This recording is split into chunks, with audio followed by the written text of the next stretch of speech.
Leg på streg styrker fagligheden og trivslen i indskolingen.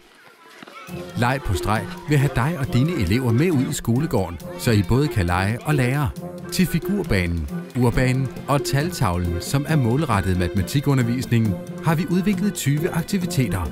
Aktiviteterne er bygget op om folkeskolens trinmål og har fokus på et bredt indlæringspotentiale gennem leg og bevægelse. Og når man først har de baner, så har man et helt hæfte med aktiviteter. Og når du har aktiviteterne, så kan du sådan som lærer bare sætte dig ned og kigge det igennem. Hvad passer til det, jeg lige er i gang med at lave? Og lynhurtigt kan du gennemskue, ligesom en kogebog. Her er en leg, der passer til det, jeg er i gang med.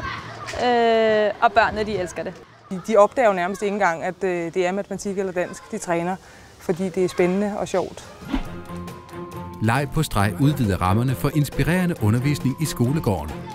Ved at sætte fokus på bevægelsesglæden, inviterer konceptet til sjovere undervisning, der fremmer elevens koncentration og indlæringsevne, og så pynter det oven i købet på skolegården. Det her koncept spiller rigtig godt sammen med den viden, der er, og især med den folkeskolereform, der er, hvor vi skal have en længere og mere varieret skoledag med flere forskellige aktiviteter, og hvor det også er hensigten at koble det teoretiske med det mere praktiske.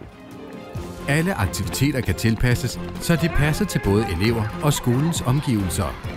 I aktivitetskataloget er der også idéer og forslag til, hvordan du kan variere de forskellige bevægelsesaktiviteter. Leg på streg er nemt at gå til.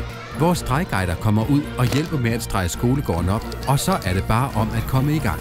Vi har udviklet et katalog med 42 aktiviteter til matematik og danskundervisningen, der også giver forslag til progression og udvikling af aktiviteterne.